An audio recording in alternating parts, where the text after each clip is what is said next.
Hello, स्वागत है आपको मेरा यूट्यूब चैनल रोटेशनल एकेडमी में। अगर आप लोग मेरा यूट्यूब चैनल सब्सक्राइब नहीं किए तो सब्सक्राइब कर लें एंड बेल आइकन प्रेस कर दें, वीडियो को शेयर कर दें।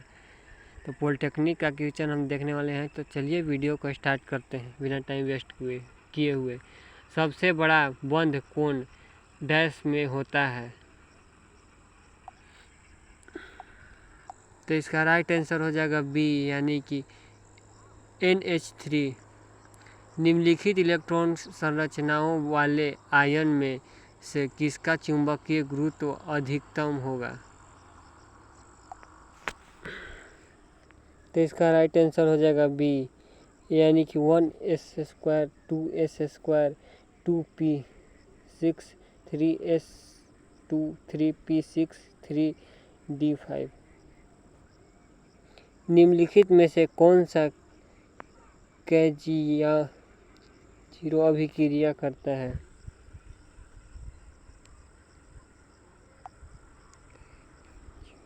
तो इसका राइट आंसर हो जाएगा डी, यानी कि CH3CHO।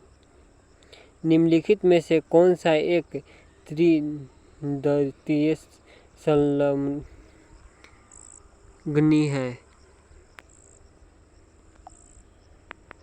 तो इसका राइट आंसर हो जाएगा डी, यानी कि 1,2,3 टाइएमिनोप्रोपेन। यौगिक COCl3.5 NH3 में, तो इसका राइट आंसर हो जाएगा सी, यानी कि एक CI प्राथमिक संयोजकता दर्शाता है और 2 CI प्राथमिक संयोजकता के साथ द्वितीय संयोजकता दर्शाते हैं।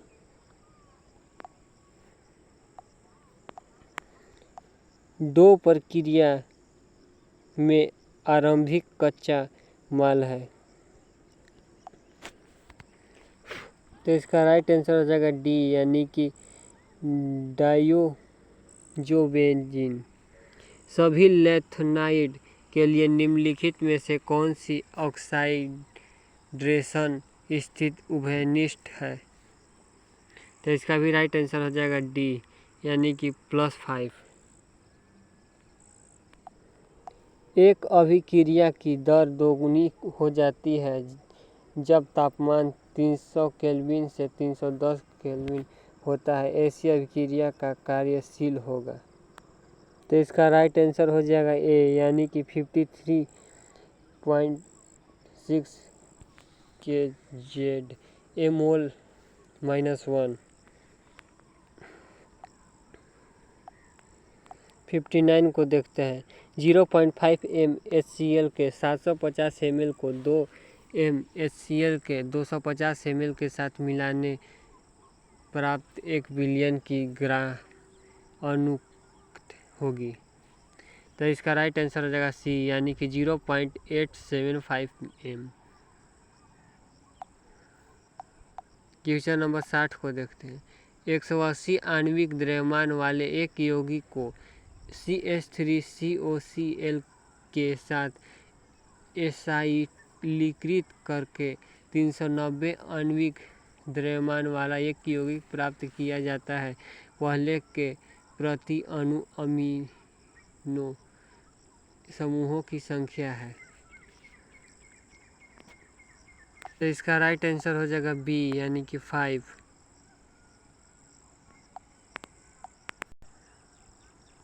प्रोपेन के 20 लीटर के पूर्ण दहन के लिए ऑक्सीजन का कितना आयतन आवश्यक है? तो इसका राइट आंसर हो जाएगा डी, यानी कि 100 लीटर। पानी को 18 ml में इलेक्ट्रॉन की कुल संख्या है। घनत्व बराबर 1 ग्राम ml-1 है। इसका राइट आंसर हो जाएगा बी, यानी कि 6.02 × 10⁻²৪।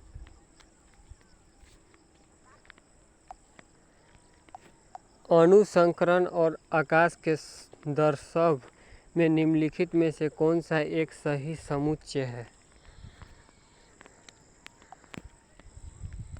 आंसर सी हो जाएगा, यानी कि BCl3sp2 त्रिकोणीय समतल।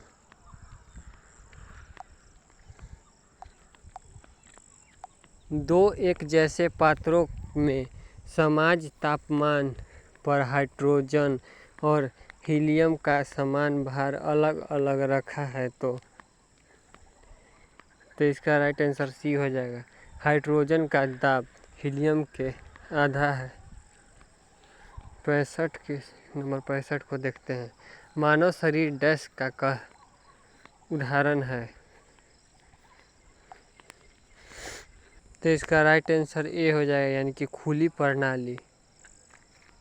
क्वेश्चन नंबर 66 को देखते हैं। असंतुलित मध्यवर्ती डाइक्लोरोकार्बोनेट CCl2 डैश के दौरान बनता है।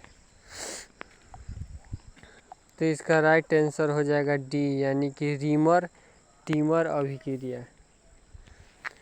संक्रामण तत्व सामान्यतः उत्प्रेरण के रूप में कार्य करते हैं क्योंकि। तो इसका राइट आंसर ये हो जाएगा, यानी कि वे अलग मध्यवर्ती यौगिक बनाते हैं।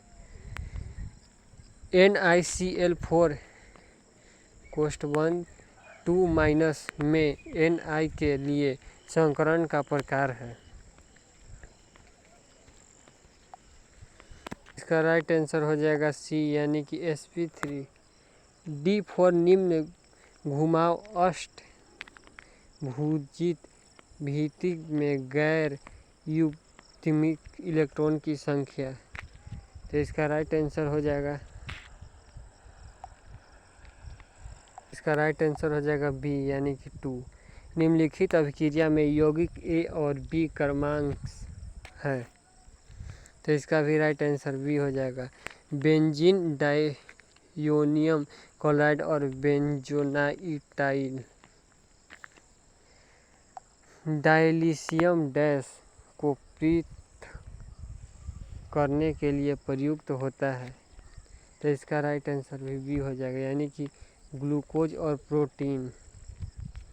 एक अल्काइन हैलाइड शुष्क ईंधन में सोडियम के साथ अभिक्रिया करके 2, 3, 4, 5 टेट्रामिथाइल हेक्सेन देता है, वह अल्काइन हैलाइड है। तो इसका राइट आंसर हो जाएगा डी, यानी कि CH3 कोष्ठबंध 2- CH - CH कोष्ठ CH3 कोष्ठबंध -Br। बेंजीन से 3 क्लोराइएनिलीन तैयार करने का सर्वोत्तम अभिक्रिया क्रम कौन सा है? तो इसका राइट आंसर हो जाएगा बी, यानी कि नाइट्रीकरण क्लोरीनीकरण उपचयन। क्वेश्चन नंबर 74, जिसका राइट आंसर हो जाएगा ए। टेट्राफिलियम अम्ल इथाइलिन ग्लाइकाल से कैसे एस्टरीकरण करके डैश उत्पन्न करता है?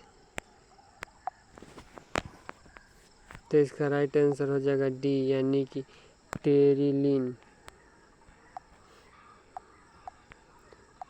जब एक द्रव को वाष्पन में बदला जाता है तो उत्क्रमण माप का मान। इसका राइट आंसर हो जाएगा बी, यानी कि बढ़ती है। निम्नलिखित में से कौन से सम इलेक्ट्रॉनिक है? तो इसका राइट आंसर हो जाएगा ए, यानी कि Li और Be+। निम्नलिखित में से किसका चुंबकीय गुरुत्व 1.75 bm है? तो इसका राइट आंसर हो जाएगा डी, यानी कि Ti3+। समान परिस्थितियों में SN1 अभिक्रिया सर्वाधिक कुशलता से होती है। तो इसका हो जाएगा ए, यानी कि टर्ट ब्यूटाइल क्लोराइड।